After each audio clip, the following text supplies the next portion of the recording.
Yun mga kabiker, welcome back sa ating channel. Purihin ang Panginoon. Meron tayong ayusin ngayon ng motor. Itong Cafe Racer, no? Euro Keyway, no?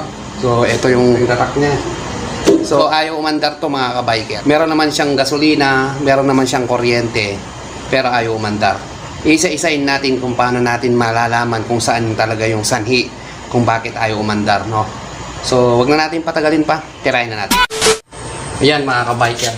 Euro Keyway Cafe Racer. So, na-vlog na natin dati to. Matagal nang nakalipas. Mga ilang taon na. Yan. So, ngayon, i-troubleshoot naman natin. Kasi nga sabi nung may-ari, yung pamangkin ko, no, hindi nila napaandar. Ngayon, na-stuck ng halos 2 buwan. Ngayon, pinalitan nila yung gasolina. Tinry nilang paandarin, ayaw pa din, no? So, na-stuck na naman ng 2 linggo. Ngayon, dinala sa atin, no? So, ang gagawin natin mga kabiker, troubleshoot natin ito isa-isa. Siyempre, hanapin natin kung saan yung cause niya, kung bakit ayaw umandar. Kahit na anong gawin daw nila, ayaw umandar. May kuryente, may gasolina, ayaw daw umandar. Siyempre, bago natin simulan mga kabiker, no, pakita ko muna sa inyo na hindi talaga umaandar. At ipapakita ko sa inyo yung kuryente at saka gasolina. So, unahin natin dito sa pagpapaandar muna, no? So, kick natin. Susihan to. So, padyakan natin.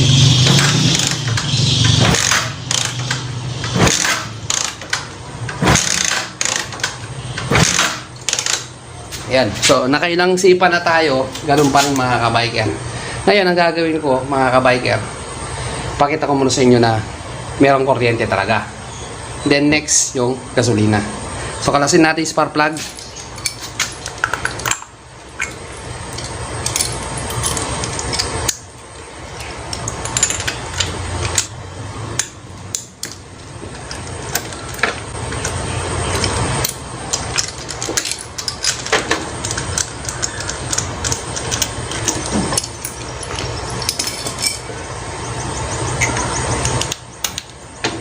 So, patok muna natin dito.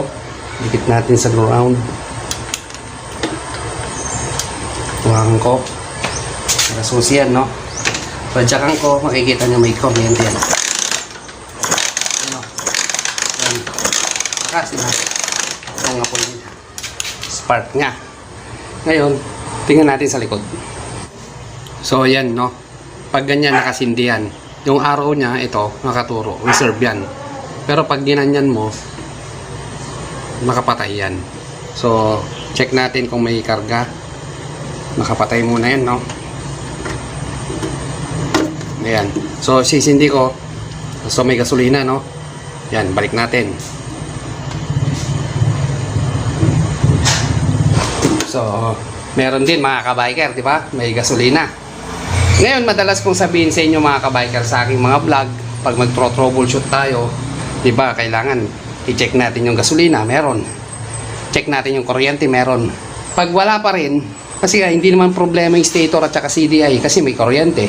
Pag wala pa rin mga kabay, kaya pa rin mandar, punta na tayo dito sa karburador, no? Ngayon, pag chinek natin sa karburador at wala pa rin doon, punta na tayo sa valvula, baka may singaw. So, proceed tayo sa karburador muna. Check natin, baka barado, madumi, hindi makahigop. Maraming pwedeng sanhi. Kaya, buksan muna natin yung karburador. Tanggalin din natin itong postang air filter niya para ma-check natin mabuti.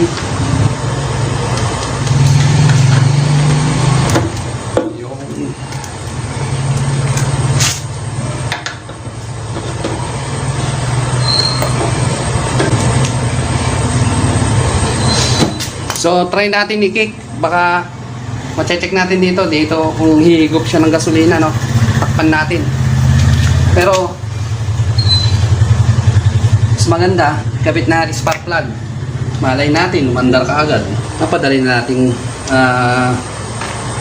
nalaman. Dito lang pala, di ba?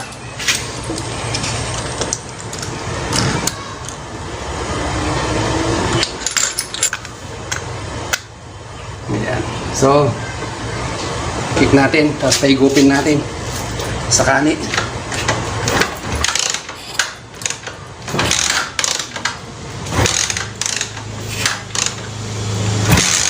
Oho!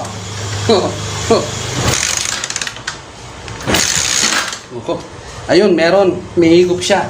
Try natin. Baka ano na rin na to. Oy! Yes!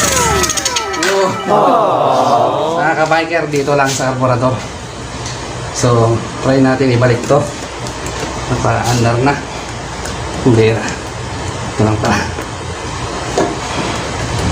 Okay, tingnan natin ha.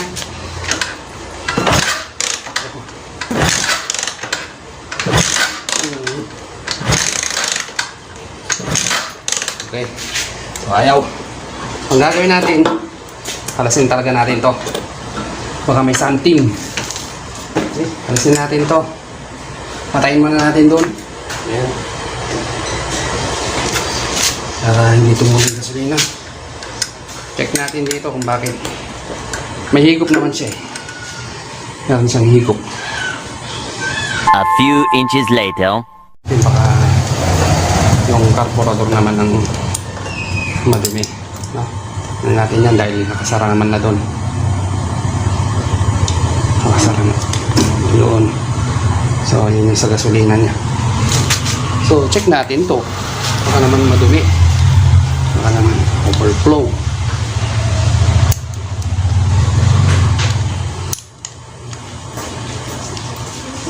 Ang last na pag-asa natin doon sa balbula.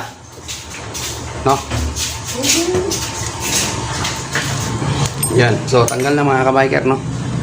Pak! No. Sumama yung ano niya. Sobrang ano, lumikit na yung rubber niya. Ayan. Ayan. Yung gasolina niya. Pula, okay naman. Pero, ba't ayaw tumuloy? Ayan o. Tingnan natin. Okay. So, ang gagawin natin dito mga kamay, bugan natin konti. Yung tinapon na natin gasolina. Tingnan nyo yung itsura nyo. Yung stock na yung dumi oh. Nga barado to. Kaya ayaw mandar.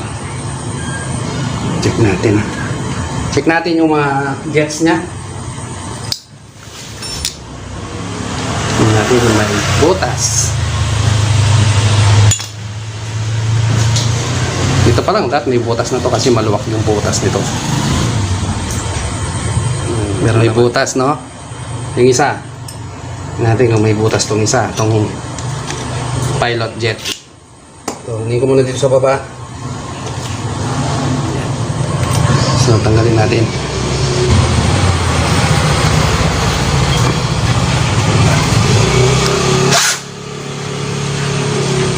Oh, wala. Parang wala.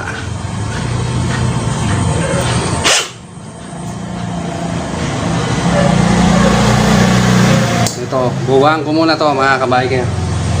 No? Ito, may pangbugat din dito.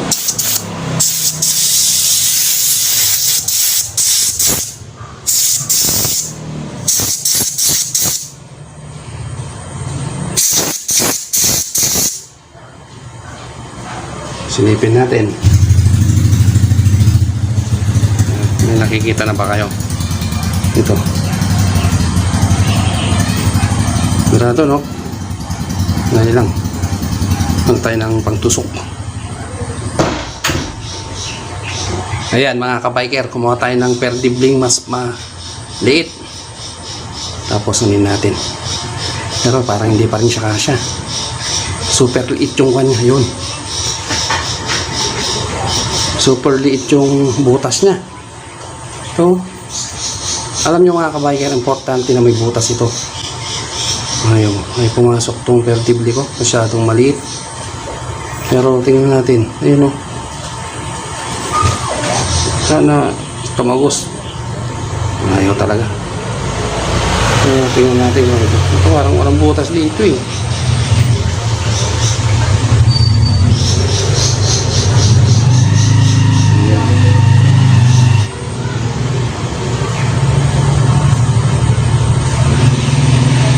One eternity later. So, one eternity later, no? Makikita nyo na yung butas, mga kabiker. Meron yan. Nasilip ko na kanina eh. meron kayong ayun. Kita nyo? May butas na siya. So, okay na yan. Kakabit na natin. Check natin kung aandar na siya. Ayan. Siyempre, kabit din natin yung main jet niya. Ito, bugan na rin natin para malinis na rin. Wala namang ito, baral.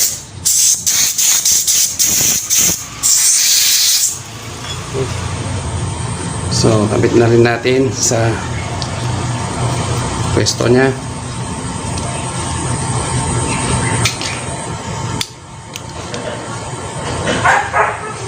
Okay.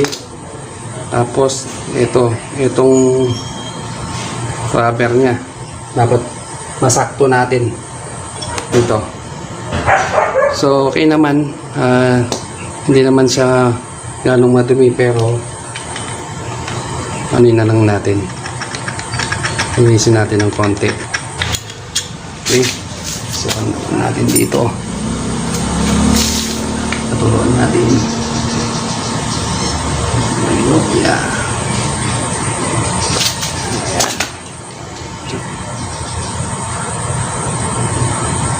Banlaw lang. Okay. Dapat mapasok natin mga ayos to. Itong kwan niya.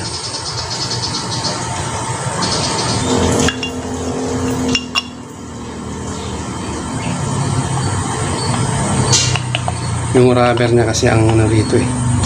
Iyon. Dapat pumasok.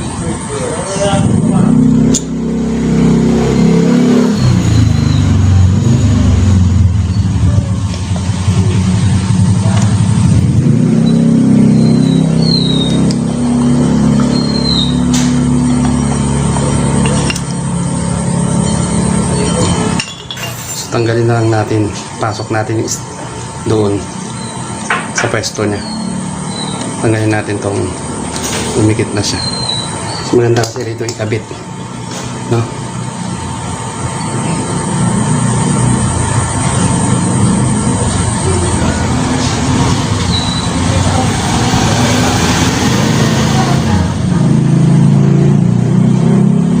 Yan ang problema sa rubber gasket ng carburetor, no?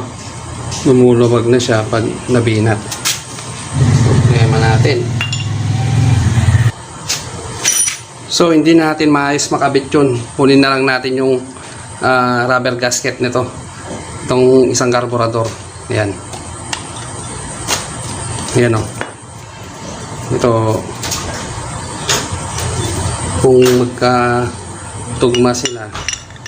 Ayan, parehas naman. No?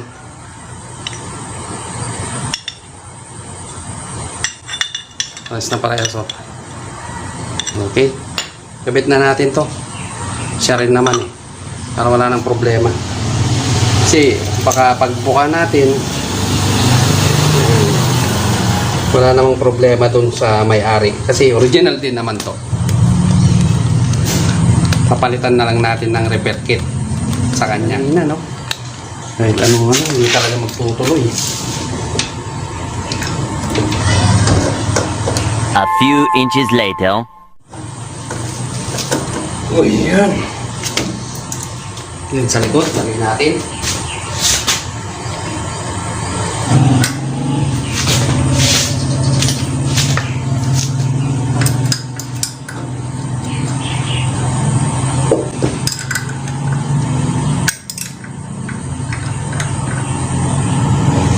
Yan. So, paandarin muna natin sakali na andar kung talagang yun na yung problema niya. At i-on ko na dun sa tangke. Mamaya na natin kapit to. Siyempre, pahigupin ko muna yan sa palad ko. Okay? So, yan. Check natin. Kahit na hindi natin takpan, baka andar na. Pasusin na yan. Saan ko na lang.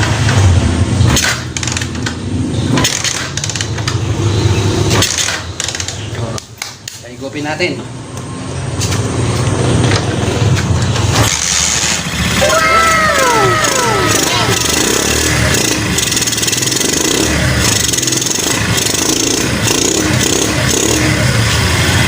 Ayun mga kabiker, mandar na siya. Nasa gitsit siya. Sabit muna natin to para mas maganda yung coil niya, ikot niya.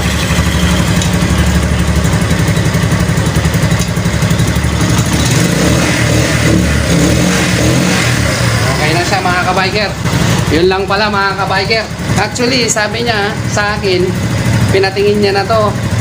Sabi daw, ignition coil. Sabi daw, stator. Ang katotohanan niya mga kabiker, pag may kuryente, walang tama lahat yun. Basta't may kuryente, may spark plug niya. Okay. So, patayin muna natin.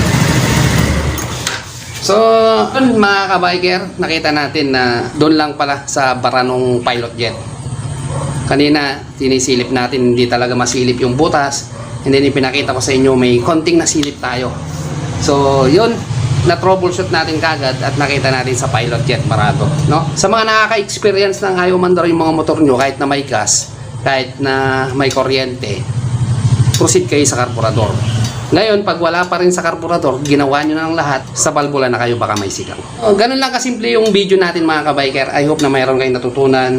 Kung bago lang kayo sa aking channel, paki-share, paki-like, and then paki-subscribe na rin. And then kung nasa Facebook kayo nanonood, paki-follow yung page natin. So muli mga kabiker, thank you for watching. God bless.